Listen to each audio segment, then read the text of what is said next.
If there's any power in design, that's the power of synthesis. The more complex the problem, the more the need for simplicity. So allow me to share 3 cases where we tried to apply design's power of synthesis. Let's start with the global challenge of urbanization. It's a fact that people is moving towards cities, and even if counterintuitive, it's good news. Evidence shows that people is better off in cities. But there's a problem that I would call the 3S menace. The scale, speed, and scarcity of means with which we will have to respond to this phenomenon has no precedence in history. For you to have an idea, out of the 3 billion people living in cities today, 1 billion is under the line of poverty. By 2030, out of the 5 billion people that will be living in cities, 2 billion are going to be under the line of poverty. That means that we will have to build a 1 million people city per week with $10,000 per family during the next 15 years. A 1 million people city per week with $10,000 per family. If we don't solve this equation, it is not that people will stop coming to cities. They will come anyhow, but they will live in slums, favelas, and informal settlements. So what to do? Well, an answer may come from favelas and slums themselves. A clue could be in this question we were asked 10 years ago. We were asked to accommodate 100 families that had been occupying illegally half an hectare in the center of the city of Iquique in the north of Chile, using a $10,000 subsidy with which we had to buy the land, provide the infrastructure, and build the houses that in the best of the cases would be of around 40 square meters. And by the way, they said, the cost of the land, because it's in the center of the city, is 3 times more than what social housing can normally afford.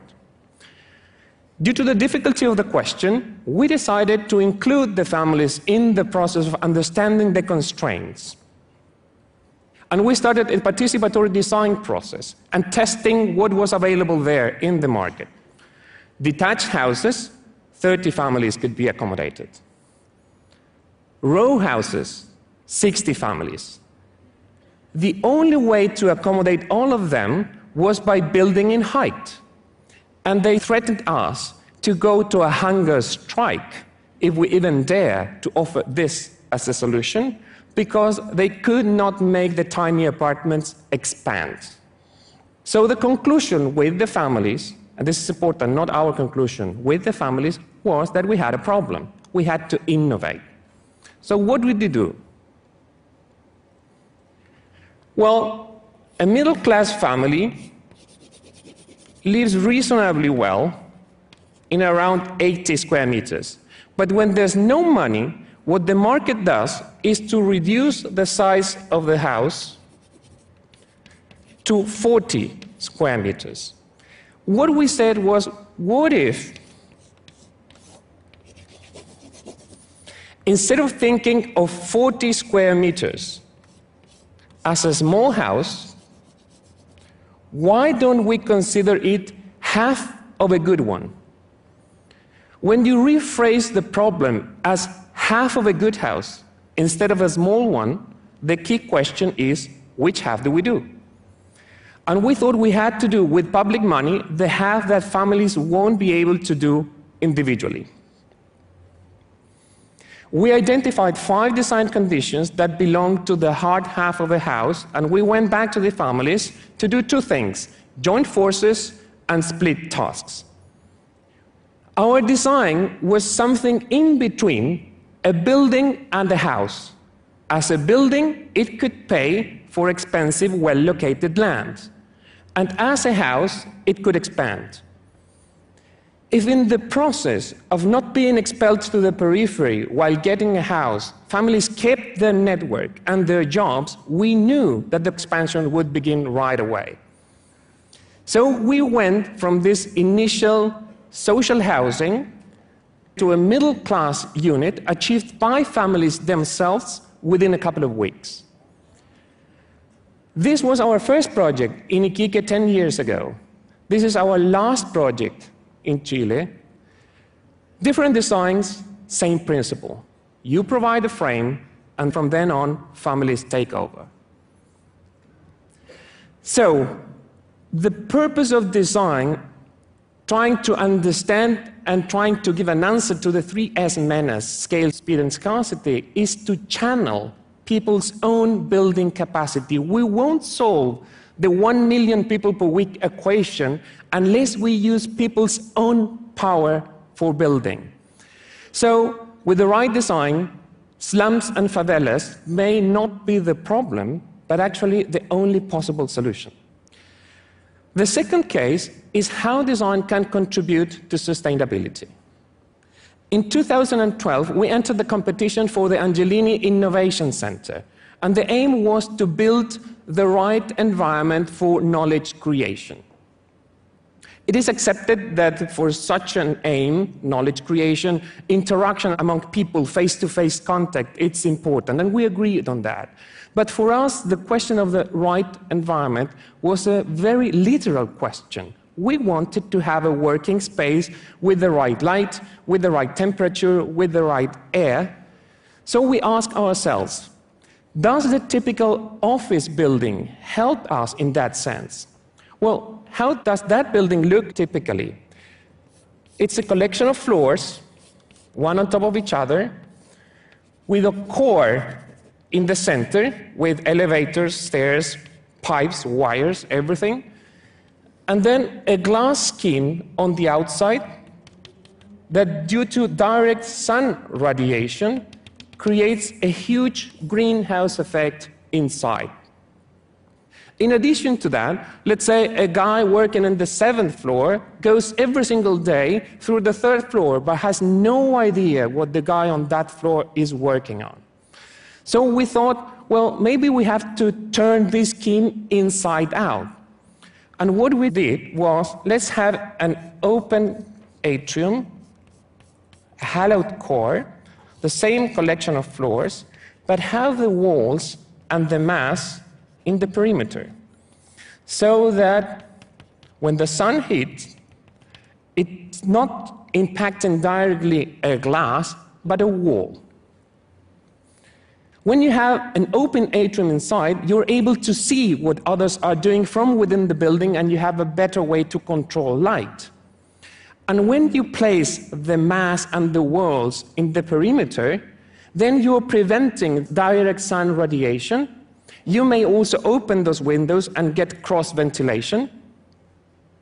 We just made those openings of such a scale that they could work as elevated squares, outdoor spaces throughout the entire height of the building.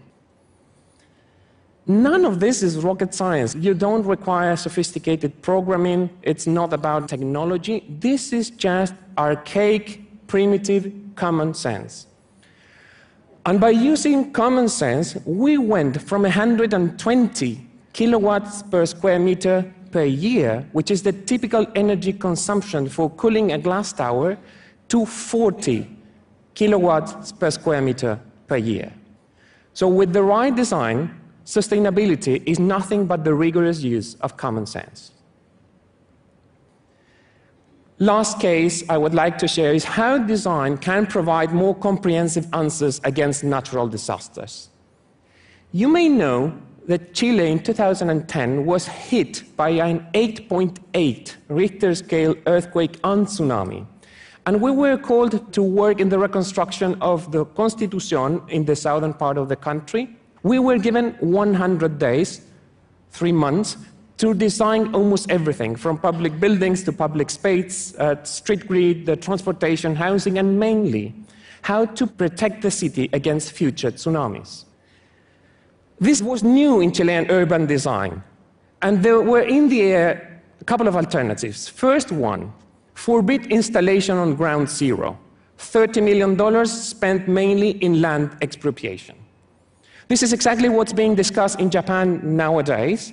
And if you have a disciplined population like the Japanese, this may work. But we know that in Chile, this land is going to be occupied illegally anyhow. So this alternative was unrealistic and undesirable. Second alternative, build big wall, heavy infrastructure to resist the energy of the waves. This alternative was conveniently lobbied by big building companies because it meant $42 million in contracts, and was also politically preferred because it required no land expropriation. But Japan proved that trying to resist the force of nature is useless. So this alternative was irresponsible. As in the housing process, we had to include the community in the way of finding a solution for this, and we started a participatory design process.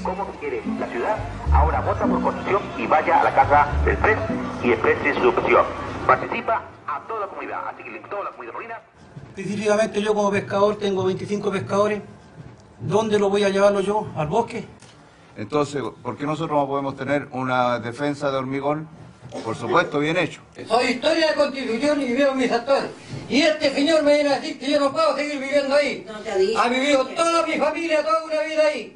Crié a mis hijos y mis hijos criarán a sus hijos, y mis hijos y mis nietos y todo.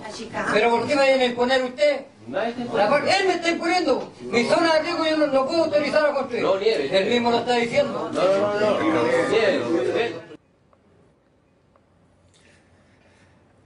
I don't know if you were able to read the subtitles, but you can tell from the body language that participatory design is not a hippie, romantic, let's all dream together about the future of the city kind of thing. It is actually not even with the families trying to find the right answer. It is mainly trying to identify with precision what is the right question. There's nothing worse than answering well the wrong question.